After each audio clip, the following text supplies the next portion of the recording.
Amin. Haleluya, shalom. Haleluya, sudah bersuka cita. Ya, Tuhan Yesus baik. Saudara, bulan ini kita sedang berbicara atau membahas tentang keluarga, khususnya hubungannya dengan pendidikan anak.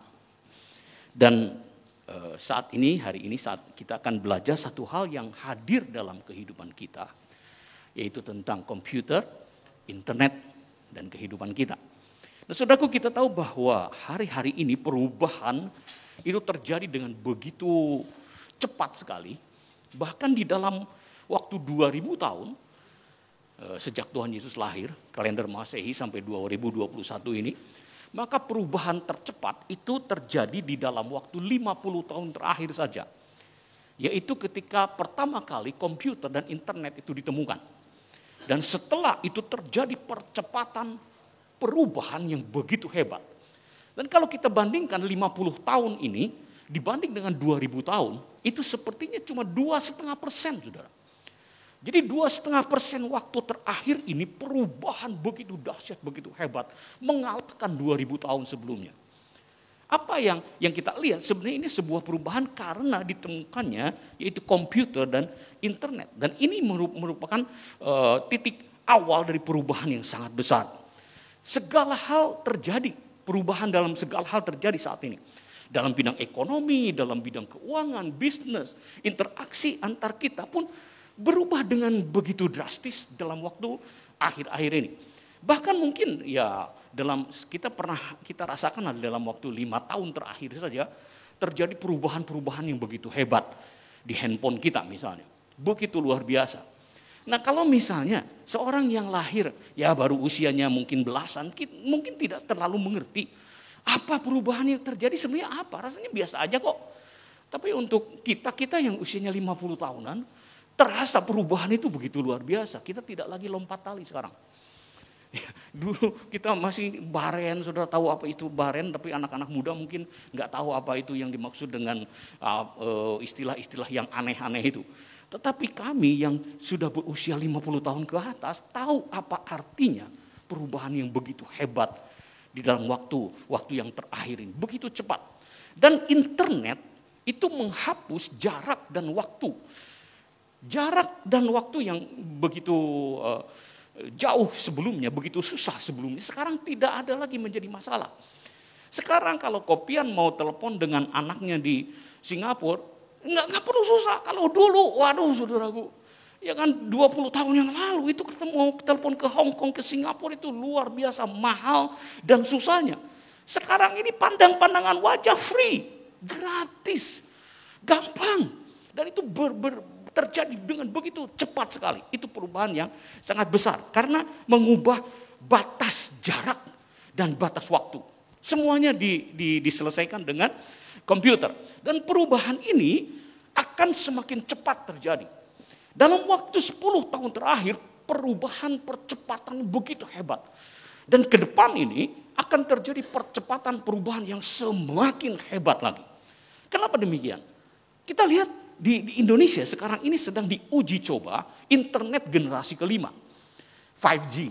Ada di beberapa titik lokasi di kota-kota besar. Sekarang sudah dicoba 5G ini. Generasi kelima. Dan apa bedanya dengan generasi keempat yang sekarang kita pakai? Kecepatan dari generasi 5 ini adalah bisa sampai 100 kali lipat daripada 4G yang kita pakai sekarang. 100 kali lipat.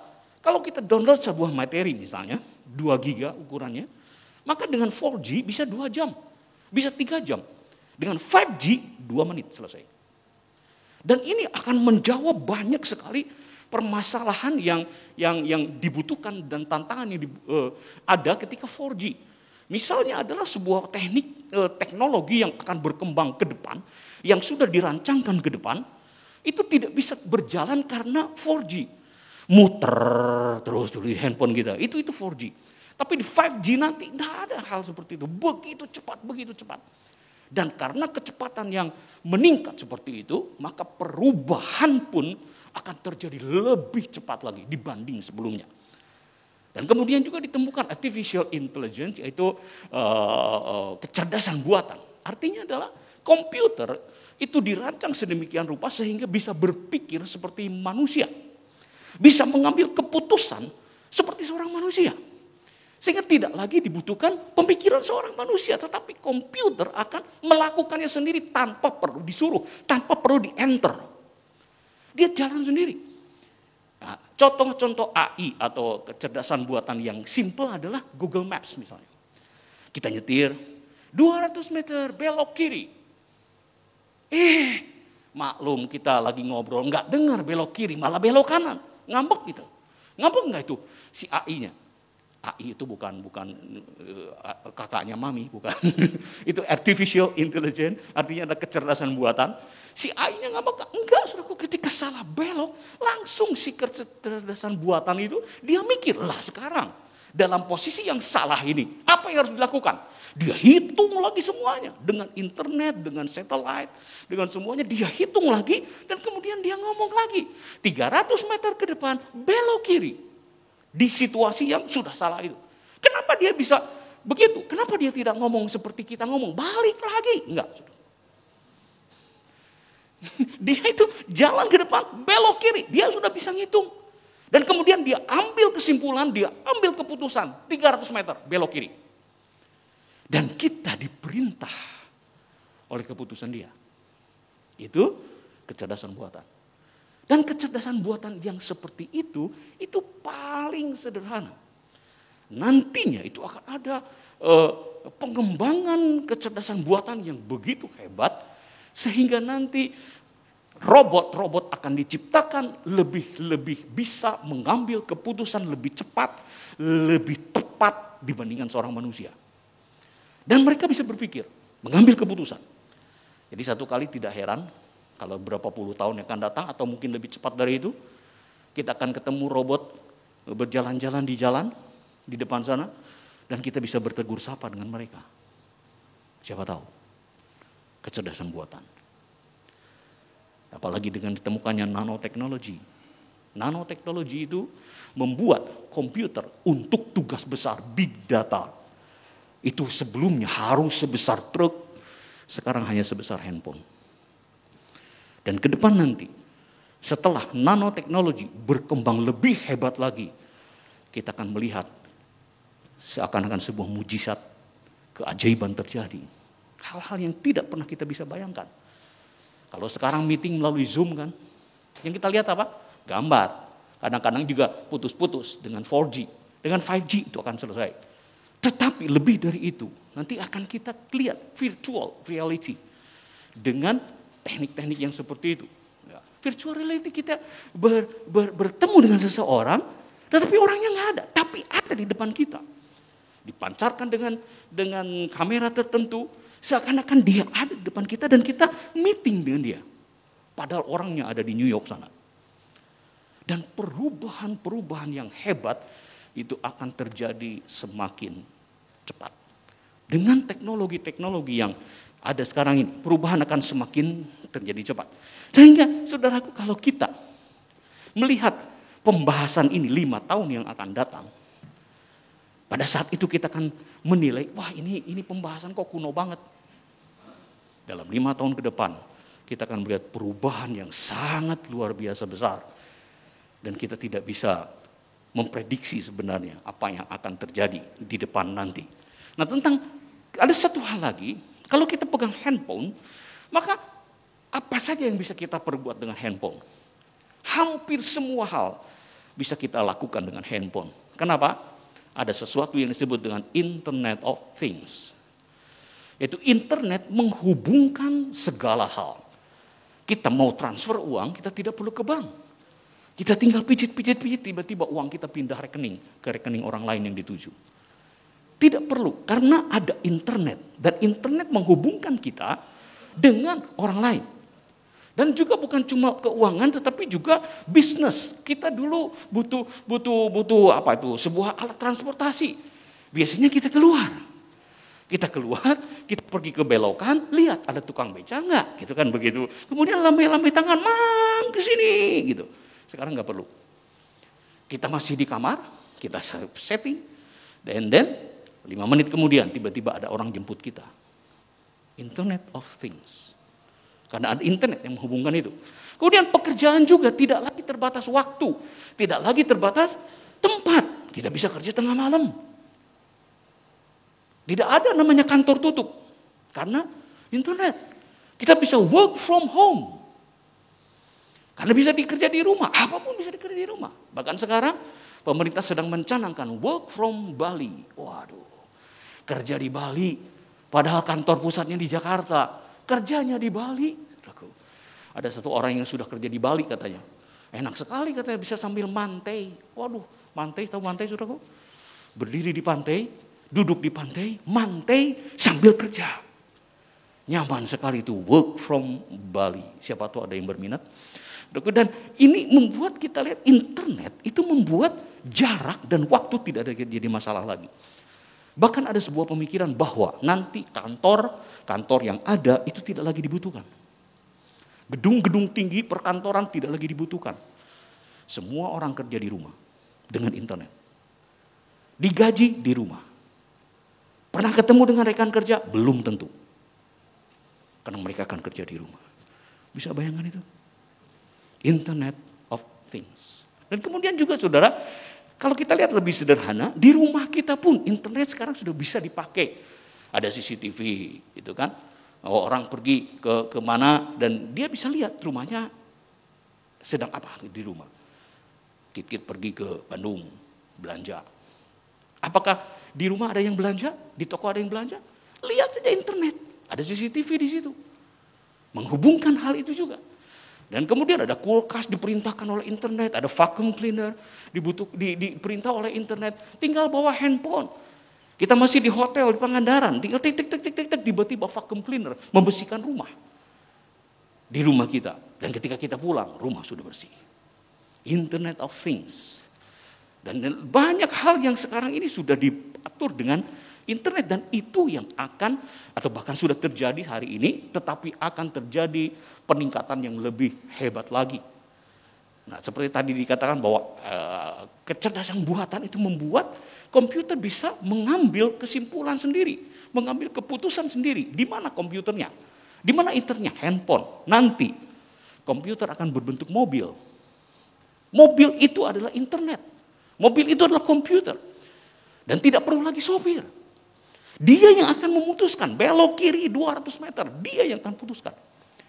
Dan tidak ada lagi butuh sopir, tidak lagi perlu sopir. Dia orang yang duduk di dalam itu cuma bekerja di internet yang ada di dashboard. Dan semuanya tidak ada lagi batas. Internet of Things yang menghubungkan segala hal dengan internet. Nah, kemudian kedokteran juga akan mengalami terobosan yang begitu hebat. Saudara bayangkan seorang dokter di New York, pasiennya ada di Tasikmalaya, tapi dia bisa lakukan bedah jarak jauh seperti itu dengan lebih akurat. Apalagi nanti ketika robot yang melakukan itu. Nanti kedokteran mungkin saya bisa bayangkan itu adalah ketika dokternya itu berupa robot. Ini saya sedang cerita sebuah film atau apa ya? Tapi itu yang akan terjadi ketika kita bertemu dengan seorang dokter, ternyata dokternya adalah Mr. Robot. Dia cuma lihat kita dipindai seperti CT scan karena matanya seperti itu. Dan kemudian dia tahu penyakit apa. Dan kemudian dia ambil keputusan untuk makan obat apa. Dan kemudian dia harus keputuskan juga akan dioperasi atau tidak. Dia yang putuskan. Kebayang itu? Dan itulah internet. Itulah komputer. Dan itulah masa depan yang akan kita lihat, yang akan kita alami. Dan banyak pekerjaan karenanya akan menjadi berubah. Pekerjaan-pekerjaan pabrik misalnya, yang dengan tenaga kerja 2.000 orang misalnya. Tentunya nanti akan ada perubahan. Karena akan digantikan dengan mesin-mesin robot yang bisa mengambil keputusan, tidak pernah cuti, tidak pernah capek, tidak pernah minta naik gaji. Dan tidak pernah demo. Dan kemudian diganti dengan robot. Perubahan yang besar akan terjadi. Pada saat bisnis pun akan banyak mengalami perubahan. Dan itu dibuktikan dengan hari-hari ini. Bisnis-bisnis yang paling maju dan sukses adalah bisnis yang berdasarkan internet. Kita tahu Google, kita tahu Amazon, kita tahu Facebook, kita tahu Tokopedia. Semua berdasarkan dengan internet. Semua hal nanti perusahaan besar di dunia juga akan berbasiskan internet. Dan kemudian pandemi ini membuat manusia sekarang ini didorong untuk menggunakan internet lebih daripada sebelumnya, lebih cepat daripada waktu yang dipikirkan. Mungkin kita pikir wah, orang-orang akan pakai internet itu mungkin 10 tahun yang akan datang atau 5 tahun yang akan datang. Tapi dengan adanya pandemi tiba-tiba manusia didorong secepatnya untuk masuk ke dunia internet, termasuk kebaktian. Ibadah online kalau secara wajar mungkin akan terjadi 20 tahun yang akan datang. Ketika anak-anak muda, generasi muda begitu terikat dengan internet, mungkin akan terjadi 20 tahun yang akan datang. Tetapi dengan adanya pandemi, kita lihat bisnis, kebaktian, semuanya dipercepat, dipaksa untuk masuk ke internet. Dan kita tahu, dunia tidak akan sama lagi. Ketika pandemi berlalu, dunia internet tidak akan kembali lagi ke posisi sebelum pandemi. Dipercepat luar biasa. Dan tentu saja kita tidak bisa menghindar, kan? Kita tidak bisa, saya mau amiluan gitu. Nggak bisa seperti itu. Dunia akan berubah. Dan setiap orang nanti akan mengalami kehidupan yang seperti itu. Kita tidak bisa menghindar, kita tidak bisa mengasingkan diri. Lalu apa yang harus kita lakukan adalah, kalau begitu, ayo manfaatkan internet. Kalau kita tidak bisa menghindar lagi, kita harus memanfaatkan internet. Saudaraku, berhubungan dengan internet, kita lihat ada beberapa generasi yang dihubungkan dengan internet. Sehubungan dengan internet adalah yang pertama adalah generasi baby boomers. Generasi baby boomers adalah generasi yang berusia sekitar 50 tahun, sekitar gitulah, yaitu dilahirkan setelah Perang Dunia Kedua berlalu. Ketika Perang Dunia kan orang tidak bisa menikah, orang harus menunda pernikahan, orang harus menunda punya anak. Tapi ketika perang selesai, mereka kemudian menikah, mereka kemudian memiliki anak. Dan terjadilah boom, baby boom. Dan bayi waktu itu dilahirkan begitu banyak, baby boomers. Usianya 50 tahun, usianya 60 tahun. Di sini mungkin tidak terlalu banyak ya, baby boomers. Tadi pagi, wah baby boomers semua, saudaraku. Dan kemudian ada generasi-generasi selanjutnya adalah generasi milenial. Yaitu generasi yang dilahirkan sekitar perpindahan milenium, perpindahan abad. Ya, perpindahan abad dari, nah itu generasi milenial ya umurnya sekitar 25 atau ya sekitar gitulah, 20 ke atas ke bawah 5 tahun. Itu generasi milenial. Kemudian ada generasi Z, yaitu generasi yang usianya sekitar ya belasan tahun sampai 20 tahun. Dan kemudian ada generasi terakhir yang sekarang dinamain itu generasi Alpha, yaitu generasi yang usianya sekitar 10 tahun ke bawah. Nah saudara, kalau kita lihat baby boomers itu melihat dunia internet itu seperti imigran yang datang dari negeri asing masuk ke sebuah negara yang dia tidak ngerti adat istiadatnya. Jadi ketika dia datang ke negara itu, dia bingung kok begini.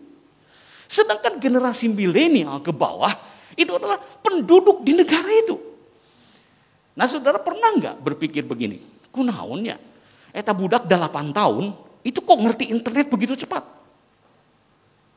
Karena mereka adalah generasi yang dibentuk pola pikir logikanya itu dengan internet. Sehingga kemudian sirkuit atau pola pikir, mind map yang ada dalam pikiran mereka itu semua internet. Sehingga ketika mereka diberikan sebuah pertanyaan tentang internet, mereka dengan cepat dengan logika internetnya itu menemukan jalan. Sedangkan kita baby boomers, logika apa yang dipakai? Logika Petzle dan Baren. Sehingga kemudian kita bingung kunaon budak 8 tahun lebih cepat bisa mengerti internet dibanding dengan bapaknya. Dikasih tahu berapa kali pun pohodei. Karena apa? Karena memang cara pikir baby boomers itu beda. Logika mereka yang tertanam di pikiran mereka itu beda. Cara penyelesaiannya beda. Tetapi mereka, generasi muda ini, mereka lebih digital. Sehingga mereka dengan lebih cepat mengerti pola atau konsep yang ada di dalam dunia digital. Itu seperti itu, saudara. Jadi hari ini, Kalau kita lihat, inilah generasi yang ada berhubungan dengan internet. Nah, kita perlu mengerti bahwa di dalam internet itu ada konten-konten yang memang berbahaya. Nah, kita semua sudah tahu lah, banyak orang yang menekankan bahayanya internet. Dan kita sudah diajar betapa bahayanya internet. Ada hoax di situ.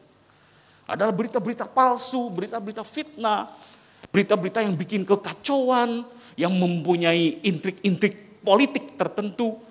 Dan hoax itu diciptakan tujuannya kan cuma untuk itu. Karena itu kita perlu tahu bahwa kalau kita menerima sesuatu message di WhatsApp misalnya, kita tidak perlu cepat-cepat share. Waduh, rasanya teh anu pangheulana nyaho. Nah, itu kecenderungan bahwa ketika orang yang paling pertama tahu, kemudian share, ada sedikit kebanggaan di situ. Padahal hoax. Padahal palsu. Nah, saudara, kalau kita lihat, siapa yang paling mudah termakan hoax? Baby boomers. Kenapa? Anak-anak muda lebih kritis. Anak-anak muda lebih digitalize. Mereka bisa menimbang banyak hal. Tapi ibu-ibu, bapak-bapak yang polos-polos merasa semuanya itu benar. Padahal hoax itu dibuat oleh siapapun bisa. Dan hoax itu menyebar begitu cepat, terutama itu memang di generasi-generasi tertentu. Ya sudah, kita juga bisa bikin hoax kok. Bikin aja berita yang aneh-aneh tentang kota Tasik. Utamakan berita yang negatif. Dan kemudian sebarkan di grup, satu grup saja. Dan kemudian beberapa saat kemudian, 2-3 jam kemudian, tiba-tiba ada orang yang ngirim hoax yang kita buat itu. Karena sudah menyebar, balik lagi ke kita. Begitu cepat. Dan kalau itu sudah terjadi, hati-hati, sebentar lagi polisi cyber akan datang memburu Anda. Hoax itu gampang sekali dibuat.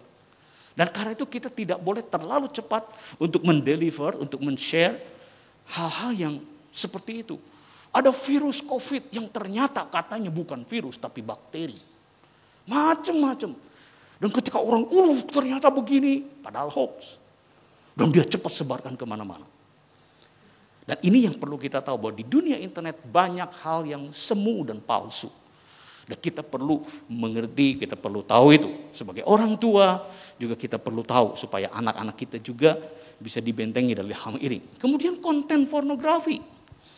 Kita udah tahu lah. Kita udah begitu banyak diperingati bahwa konten pornografi itu ada di situ. Kemudian juga sadisme ada di situ. Saya juga berpikir bahwa kalau ada orang yang kena bom, kena kecelakaan, please lah korban itu fotonya tidak usah di-share. Ngapain juga, saudara. Tapi rasanya kita itu memang senang dengan sensasi. Jadi ada berita yang sadis kayak begitu, orang-orang yang udah mengenaskan sekali. Itu justru yang di-share kemana-mana. Dan rasanya kok ada sedikit kebanggaan bahwa kita men-share informasi yang pertama. Padahal hari itu kita sudah turut men-share sebuah sadisme. Yang seperti, mari kita lebih bijak dalam hal itu. Kemudian kejahatan, penipuan. Ya penipuan lah. Ya kita tahu semuanya ada penipuan, selamat Anda sudah dapatkan mobil anu. Ketika dibuka ternyata situs tertentu, palsu juga. Dan kemudian bullying. Anak-anak kecil dibully oleh temannya melalui internet. Tiba-tiba dia tinggal di kamar dan tidak mau keluar, entah kenapa.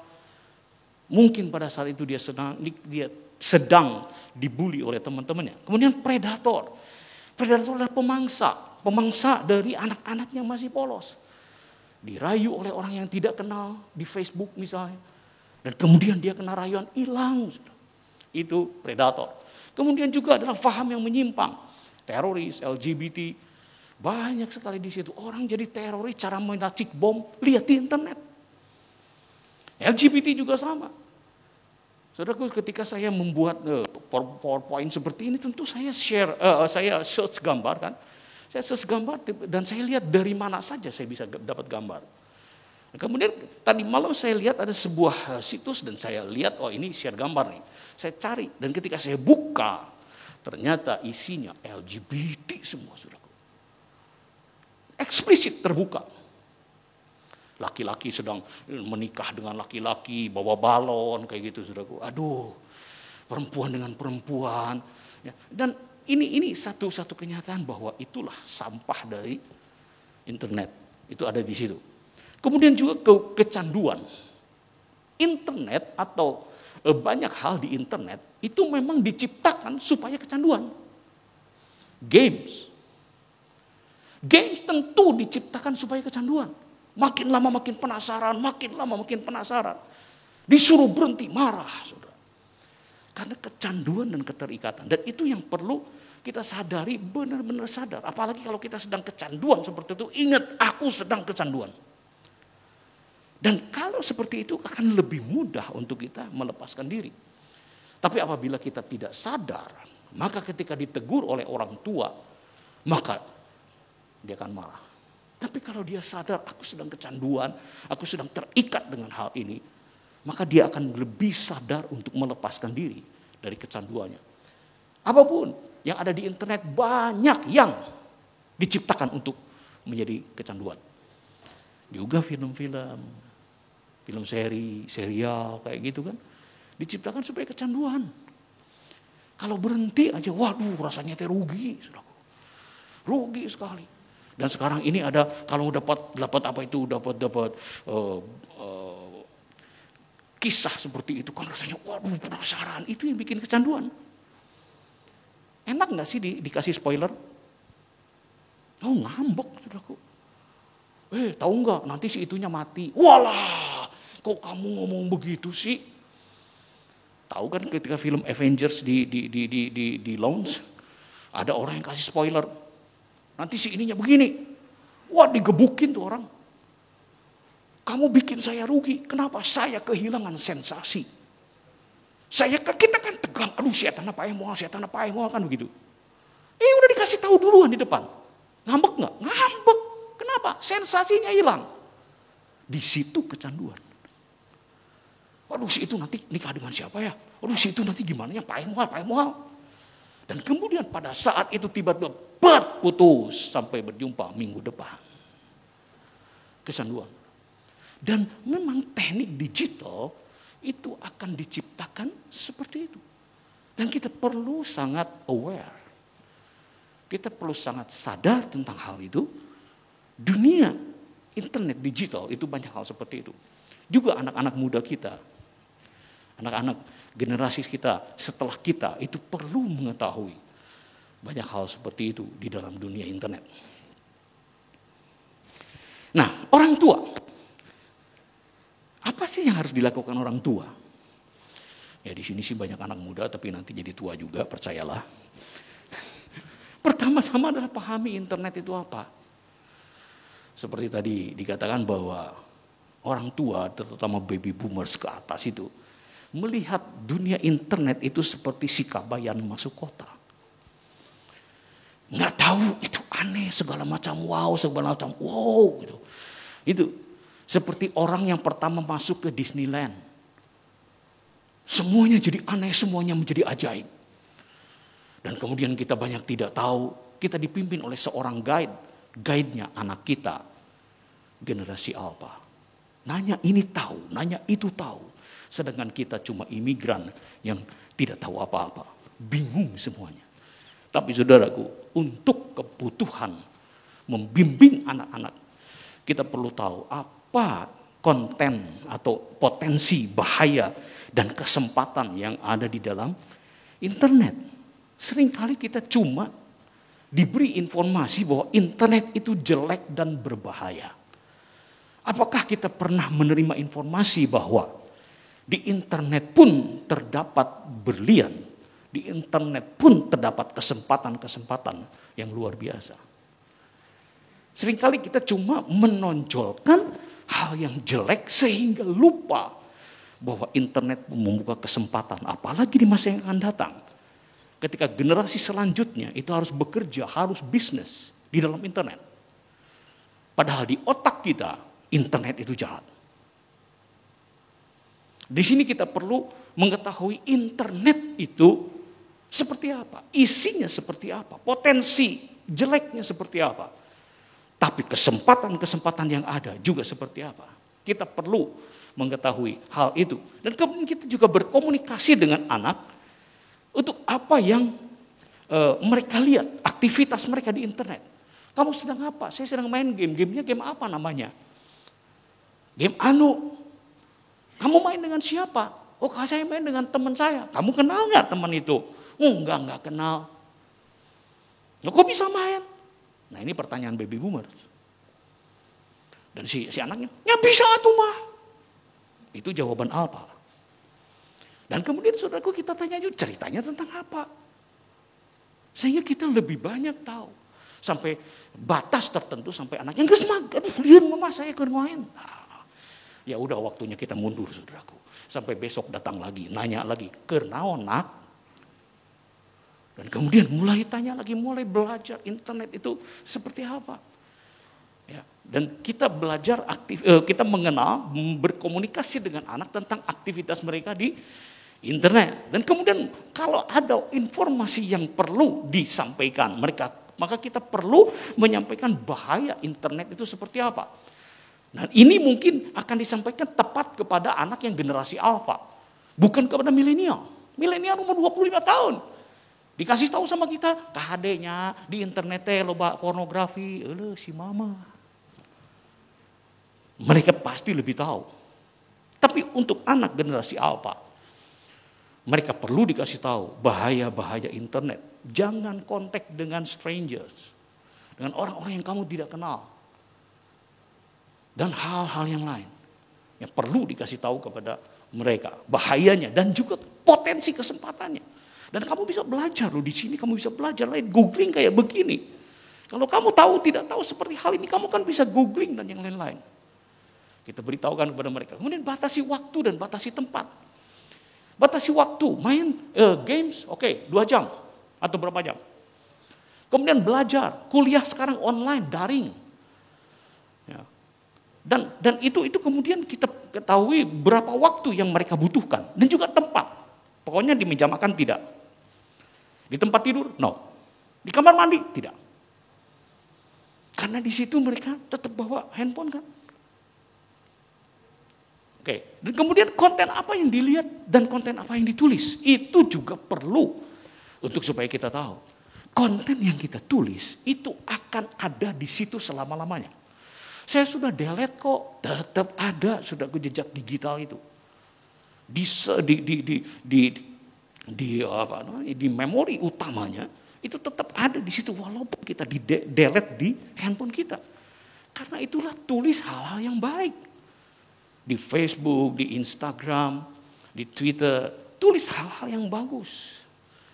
Satu kali saya diundang untuk training guru sekolah minggu oleh gereja di Bogor. Saya tidak tahu gereja itu loh.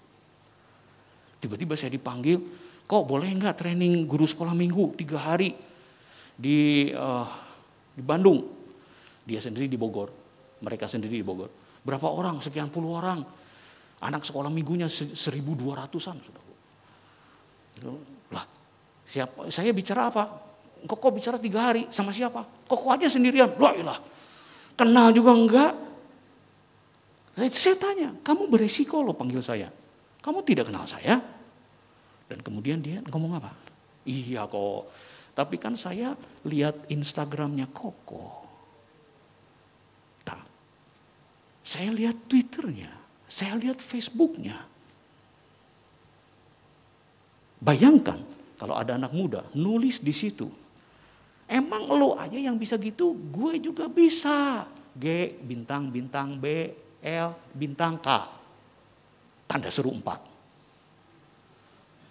Dan itu kadang-kadang dipakai untuk posting hal-hal seperti itu. Dan kita perlu ingatkan kepada generasi muda. Jangan tulis hal-hal yang seperti itu di internet. Jangan juga tuliskan data-data pribadi di internet. Tanggal lahir jangan terlalu mudah ditulis di situ. Karena itu akan dilacak oleh banyak orang. Salah satunya calon mertua. Iya, nanti dibuka oleh calon mertua siapa anak ini. Kalau dulu Ketika ketemu calon mertua, pertanyaannya adalah, "Nih teh anak saha?" Itu calon mertua dulu. Calon mertua sekarang beda. Mana password IG-nya? Itu yang mereka lihat sekarang. Facebook Anda alamatnya apa? Dan mereka search, mereka lihat di situ. Karena tuliskan hal-hal yang positif dan membangun di situ. Kemudian juga kita harus perlu tahu dengan siapa anak itu berhubungan. Apakah dengan orang yang dikenalkan, itu follow-lah akun mereka. Twitter, Instagram, Facebook. Oke. Dan kemudian orang tua pun, dimanapun juga kita melihat, bagaimana mendidik anak, itu tidak lepas dari satu hal, teladan. Apapun juga, teknik apapun, dimanapun selalu kata ini keluar, teladan. Karena itu ketika saya diberi tugas untuk materi mendidik anak, saya harus ngomong apa lagi gitu loh. Rasanya udah cukup kan? Tahu kan? Mesbah keluarga, tahu nggak? Tahu. Masa diulang lagi? Kan minggu kamari ge geus. Jadi teladan, udah tahu. Kan minggu kemarin juga udah. Terus kudu ngomong apa lagi, Saudara? Lakukan apa yang kita sudah tahu. Dan internet pun sama, jadi teladan. Jadi teladan, tidak terikat dengan handphone. Panik enggak kalau lowbat? Ada lowbat, waduh panik, di mana sinyal, di mana colokan gitu. Yang pertama-tama dicari di rumah makan adalah kokikit, ada colokan sebelah mana, itu yang dicari. Ya, karena itu ketergantungan, bisa nggak ketika makan kita simpan dulu internetnya, kita simpan dulu handphonenya. Saya kadang-kadang juga begitu, Saudara. Ada tugas kantor nih, saya perlu posting sesuatu, saya perlu buka sesuatu, tapi di meja makan saya sudah berpikir tidak boleh ada handphone. Jadi ketika saya pegang handphone, tiba-tiba anak saya datang, saya simpan langsung. Walaupun itu pekerjaan. Karena itu bagi anak, itu tidak tahu, papi kerja kok. Papi kerja kek atau apapun, nggak tahu, pokoknya pegang handphone. Itu yang mereka tahu. Dan kita perlu jadi teladan untuk membatasi juga koneksi kita dengan handphone. Dan jangan takut kehilangan info. Waduh, kalau kehilangan info teh rasanya teh kumaha gitu. Di grup aya naon teh, waduh, rasanya kalau tidak ikut itu teh gimana gitu kan. Kita coba untuk detox dari hal itu. Kita simpan handphone kita belajar untuk tidak berhubungan dengan handphone. Misalnya, latihanlah 2 jam dalam sehari saya tidak touch handphone. Dan belajar untuk hidup lepas dari itu. Cari pengetahuan, bukan cuma ini, tapi belajar cari pengetahuan dan beri teladan, beri contoh pada mereka bahwa internet itu harus dipakai dengan benar. Cari pengetahuan. Ini obat apa ya? Cari di Google. Bawa anak. Tuh di Google ada ini. Cara makannya begini, cara itunya begini, manfaatnya begitu. Dan libatkan anak supaya mereka tahu bahwa ada hal positif juga di dalam internet. Dan kemudian bagikan firman di grup keluarga. Ada grup keluarga, coba share firman ataupun apalah. Hal-hal yang baik, hal-hal yang positif. Mulai jadi teladan kepada generasi selanjutnya. Dan beribadah online pun, kalau kita harus beribadah online, beribadah dengan baik, dengan sungguh-sungguh. Apakah dalam ibadah online di rumah, kita masih sungguh-sungguh dan kemudian kita masih tersentuh hati, bahkan menangis di hadapan Tuhan ketika beribadah online? Bukankah hal yang dikhawatirkan oleh para hamba-hamba Tuhan adalah ketika beribadah online sebenarnya sedang nonton dan bukan sedang beribadah. Dan itu yang perlu kita perhatikan, bahwa ketika kita beribadah online yang sedang di rumah, lakukan dengan baik, dengan hati yang sungguh-sungguh tertuju kepada Tuhan, sehingga tidak ada perbedaan onsite atau online seperti Anda di rumah. Kita semuanya sekarang harus melihat bahwa internet itu juga adalah dunia di mana kita bisa beribadah, menyembah Tuhan dan banyak hal yang baik di dalamnya. Nah, saudaraku, manfaatkan internet. Bagaimana cara memanfaatkan internet? Salah satunya adalah jangan hanya jadi konsumen, tapi jadi produsen lah. Artinya adalah jangan cuma belanja. Tapi coba lakukan sesuatu, misalnya jualan. Di tempat kita ini banyak yang jualan di internet, saudara. Ya kan? Anda pernah tahu di tempat-tempat kita ada guru sekolah minggu yang jualan jualan di internet, ada WL yang jualan di internet, ada singer, ada media yang jualan di internet, saudaraku, ada pemain gitar yang jualan di internet. Masa tidak tahu sih? Tahu enggak, saudaraku? Kalau tidak tahu, terpaksa saya harus kasih tahu. Ini dia.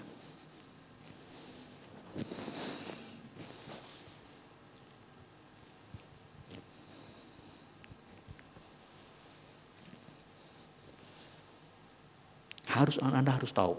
Kalau Anda tidak tahu, Anda tidak pernah belanja kepada mereka. Oke? Jadi hari ini kita melihat bahwa di internet pun berikan contoh bahwa bisa lakukan sesuatu di internet. Jadikan internet bukan cuma sebuah hal untuk dikonsumsi saja, tetapi juga untuk lakukan sesuatu yang baik. Saudaraku, jangan hanya bermain game, tapi coba kepikir nggak sih bagaimana bikin game seperti itu? Saya ketika ngobrol dengan anak saya ketika dia main game, saya bilang, waduh, ini gambarnya sudah seperti beneran nih. Dan kemudian saya ngobrol dengan dia.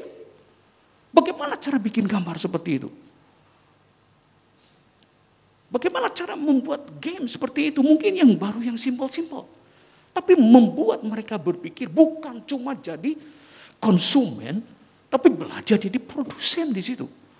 Ya, anak saya mungkin tidak akan pernah bikin game selama-lamanya. Tetapi minimal ada satu input dalam pikiran mereka bahwa internet harus juga menjadi sebuah tempat untuk kita berkarya, untuk tempat untuk kita belajar. Dan kemudian jangan cuma bergosip di internet, di mana, tapi belajar sharing satu hal yang positif. Jangan cuma posting foto. Posting foto apa yang Anda sering kali posting? Ya, semua orang sudah tahu lah. Kalau lihat posting di Instagram, gambar apa yang keluar? Tahu semua kan? Pagi-pagi di tepi sawah. Terus ada apa di situ? Nggak berani ngomong. Jadi positif, oke lah, it's okay lah. Saya pikir itu bagus. Dan kemudian di bawah gambar sepeda itu, mari kita tulis, ayo olahraga supaya kita hidup sehat dan bisa memuliakan nama Tuhan. Gak susah kan? Tapi kita share something dengan cuma sepeda, we talk nothing. Kita tidak sampaikan sesuatu. Tapi mulai sampaikan sesuatu. Ini kesempatan bukan? Apalagi kalau viewersnya 500 gitu yang lihat, senang sekali kan? Lalu kalau yang lihat 500 apa? Apakah mereka dapat sesuatu di situ?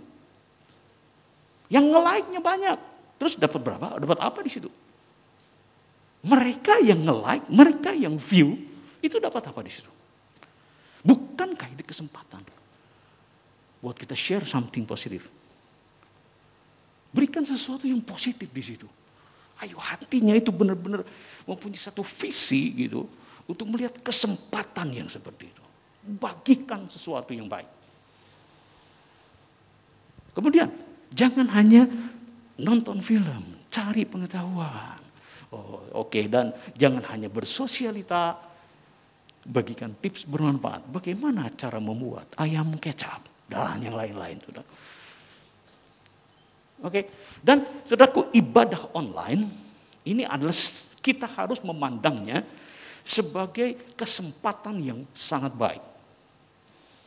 Anda bisa bayangkan, kita bisa bayangkan kalau tidak ada internet dan pandemi datang, bagaimana dengan orang-orang beribadah? Ya, kita tahu bahwa kelemahan dari ibadah online adalah suasana susah terbentuk. Banyak gangguan. Dan juga komunitas kita tidak bisa seperti ini. Banyak hal yang ingin saya bicarakan, saya sampaikan gitu saudara. Tapi ingat, online, itu bisa ngomong. Ada, saudaraku. Keterbatasan yang kalau saya bicarakan secara online rasanya terlalu private. Tetapi kalau untuk lingkungan keluarga GBI ini, kita berani ngomong. Tapi untuk online rasanya cukup sulit. Itu keterbatasan, memang itu ada keterbatasan. Tapi kita lihat di balik itu, sebenarnya ini adalah sebuah kesempatan untuk menjangkau lebih banyak orang dengan online, dengan kebaktian online. Anak-anak sekolah minggu sampai hari ini belum ada onsite.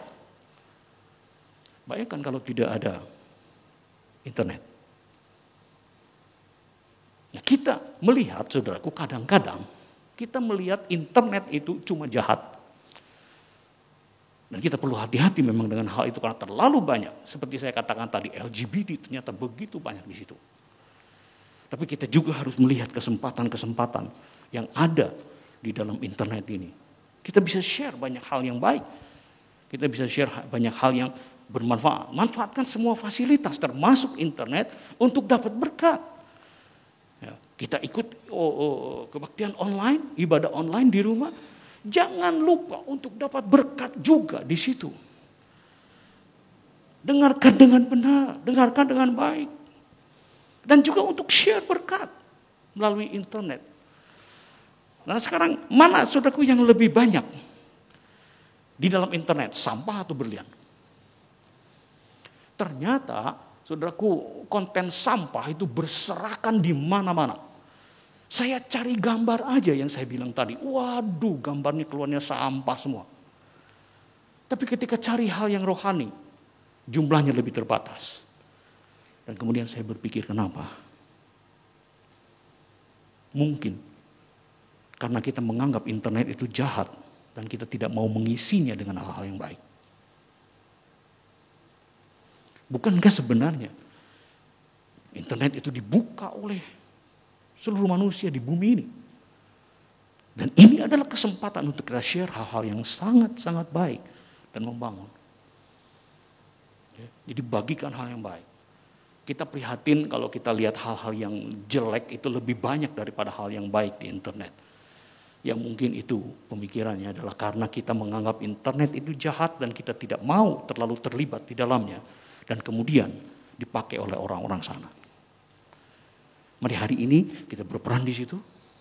Oke, generasi milenial, mari pakai anak-anak muda. Dan orang-orang yang generasi baby boomers juga belajar untuk tidak terlalu mencurigai internet, tetapi kita harus waspada di situ. Tapi kita juga harus optimis dan bersemangat untuk menggunakan hal ini untuk hal-hal yang baik. Ingat, anak-anak kita nanti tidak akan pernah lepas dari internet. Dan kita harus mempersiapkan mereka semua. Kebaktian online anak sekolah minggu dorong dan dampingi supaya anak-anak ikut kebaktian sekolah minggu di internet, di YouTube. Karena mereka belum bisa onsite. Ya, Mas Bambang tahulah kalau kita lihat kebaktian di sekolah minggu, jumlahnya, viewersnya dibanding dengan data anak sekolah minggu itu jauh di bawah.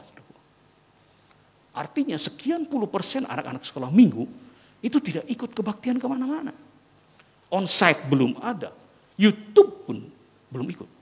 Lalu mereka kemana? Dan ini peran orang tua untuk mendorong mereka, untuk mendampingi mereka, melihat kumaha sih kebaktian sekolah minggu, dan kemudian mulai diskusi dengan mereka. Ya, ini satu hal yang saya pikir, wah ini mengasihkan, di mana orang tua di rumah jadi guru sekolah minggu semuanya. Mantap ya Mas Bambang ya, luar biasa. Kalau semua orang tua jadi guru sekolah minggu di rumah, ya mungkin tahun depan kita pensiun Mas. Ketika orang tua semua jadi guru, selesailah tugas kami. Ya, mari kita dorong anak-anak sekolah minggu untuk bisa ikut ibadah dengan baik, dengan benar. Minimal orang tuanya juga bisa belajar bahwa Goliat itu dikalahkan oleh Daud. Prioritaskan kuota untuk hal yang positif. Nah, saudaraku, ketika kita melihat tantangan-tantangan seperti ini, perubahan-perubahan yang begitu cepat seperti ini, sebenarnya apa yang harus dilakukan untuk anak-anak kita? Banyak orang khawatir, banyak orang yang kebingungan, anak kita ke depan itu akan jadi seperti apa? Dengan tantangan, dengan perubahan, dengan ancaman dan hal yang terjadi begitu cepat. Dan kita jadi bingung, kita jadi khawatir, orang-orang tua jadi khawatir. Kenapa jadi khawatir? Karena orang tua itu imigran yang tidak tahu daerah. Jadi yang tahu adalah di situ ada pencuri. Di situ ada orang jahat. Itu yang kita tahu. Sehingga kemudian ancaman-ancaman itu yang kemudian menjadi prioritas karena kita tidak tahu petanya. Tetapi kalau kita tahu petanya, ternyata di situ juga banyak tambang-tambang emas. Dan kita bisa mendorong mereka, anak-anak kita, untuk menjadi orang-orang yang pandai, bijaksana. Dan di tengah semua perubahan itu ada satu hal yang akan sangat menentukan, iman. Itu dasar yang bisa kita andalkan menghadapi perubahan sehebat apapun. Dia tidak akan pernah berubah, kebenaran. Iman tidak akan pernah berubah. Ketika keadaan semakin sulit, orangku yang benar akan hidup oleh iman. Ketika semua semakin membingungkan, orangku yang benar akan hidup oleh iman. Ketika keadaan menjadi begitu berat, begitu susah, orangku yang benar akan hidup oleh iman. Dan iman itulah yang akan tidak tergoncangkan menghadapi perubahan besar apapun. Karena itu saudaraku, kita tidak perlu takut, tidak perlu bingung atau khawatir tentang apa yang kita tidak ketahui. Yang kita tahu adalah iman adalah dasar yang tidak akan pernah tergoncangkan. Kerajaan yang tidak akan pernah tergoncangkan ketika semua yang lain itu tergoncangkan. Didiklah orang muda menurut jalan yang patut baginya, maka pada masa tuanya pun dia tidak akan pernah berubah. Walaupun dunia berubah, tapi dia akan tetap pada jalan yang benar itu. Sejak muda tanamkan ini kepada mereka. Dan minggu lalu kita sudah diajar sejak muda tanamkan asah anak panah sejak muda. Sehingga kemudian ketika mereka menjadi tua, dasar itu sudah terbentuk. Bangunan apapun bisa dibangun di atasnya. Termasuk bisnis internet atau apapun. Tapi dasar itu tidak akan pernah berubah. Nah, kita punya keyakinan saudara. Nggak perlu bingung dengan semuanya. Jadi kalau ada pertanyaan jadi kudu kumaha. Kita tidak perlu apa yang kita tidak bisa lakukan. Tahu saja dasar itu tidak akan pernah berubah. Dan saudara, kita tahu bahwa Tuhan itu di dalam sudah memberikan satu guidance, itu segala tulisan yang diilhamkan Allah memang bermanfaat untuk mengajar, untuk menyatakan kesalahan, untuk memperbaiki kelakuan dan untuk mendidik orang dalam kebenaran. Saudaraku, kalau kita berpikir begini, atau kita baca ayat ini, apakah yang kita pikir cuma di dalam gereja? Ataukah di dunia internet pun, anak-anak kita akan tetap melihat kebenaran? Firman Tuhan. Di dalam segala hal. Ketika ada yang salah, balik kepada firman. Ketika butuh hikmat, balik kepada firman. Ketika butuh diajar, balik kepada firman. Dan itu yang akan membuat anak-anak kita tangguh menghadapi segala perubahan zaman, menghadapi segala tantangan. Nggak perlu takut, nggak perlu khawatir. Mereka beserta dengan tangan Tuhan yang kuat. Saudaraku, jangan hanya mempersiapkan masa depan untuk anak. Aduh, saya pikir gimana ya anak kudu sekolah. Kita pikir juga, aduh harus ada rumah nanti. Kita persiapkan masa depan untuk anak. Tapi jangan lupa persiapkan anak untuk masa depannya. Didik mereka, ajar mereka dalam takut akan Tuhan.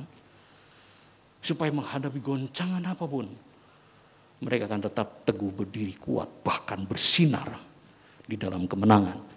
Kita tahu sebenarnya saudaraku di dalam dunia yang berubah ini, terbuka begitu banyak kesempatan. Bukan cuma ancaman, tetapi kesempatan-kesempatan itu akan terbuka dengan lebar. Apa itu? Mungkin hari ini kita belum tahu. Karena perubahan begitu cepat. Tapi setiap kali perubahan akan membuka pintu baru untuk sebuah kesempatan. Andalkan Tuhan.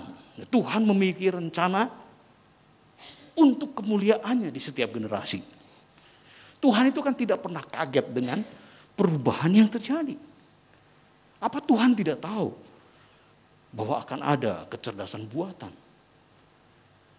Bahwa akan ada perubahan yang begitu hebat. Tuhan tahu kan? Apakah Tuhan tidak bersiap-siap?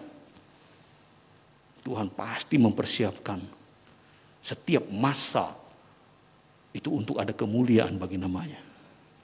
Wah. Dan inilah yang perlu kita pegang.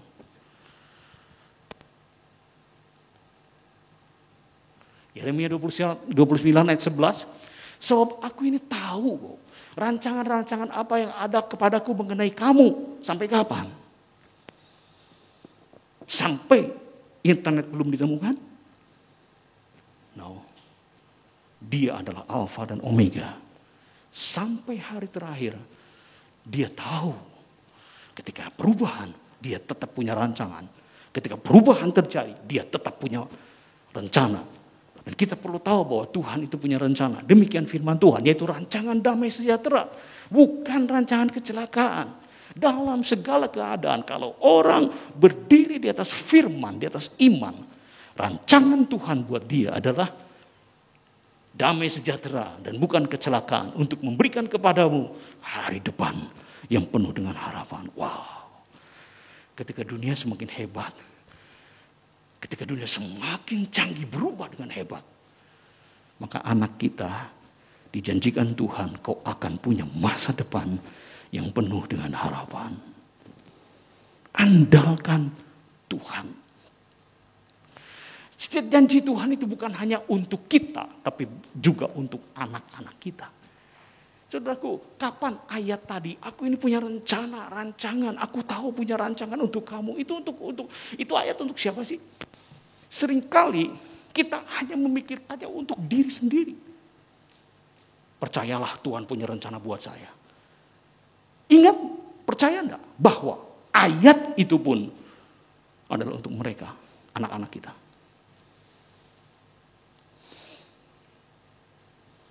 Kalau kita tahu, kalau kita percaya bahwa selain Tuhan punya rencana untukku, ayat itu juga buat untuk anak-anak kita menghadapi masa depan mereka, untuk mencapai kemuliaan demi kemuliaan dalam setiap perubahan yang terjadi. Tuhan ada di situ. Dia akan mengendalikan. Karena kita tidak perlu terlalu khawatir dengan banyak hal yang terjadi. Tuhan sudah siapkan setiap generasi untuk menghadapi masalahnya masing-masing.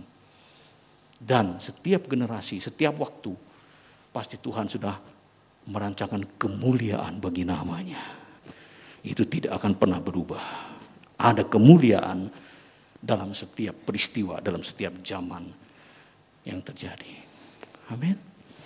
Mari kita siapkan anak-anak kita untuk menghadapi kehidupan yang jauh lebih hebat, luar biasa, penuh dengan kesempatan, penuh dengan kemungkinan-kemungkinan yang tidak bisa kita bayangkan, dan di situ ada kemuliaan Tuhan menyertainya.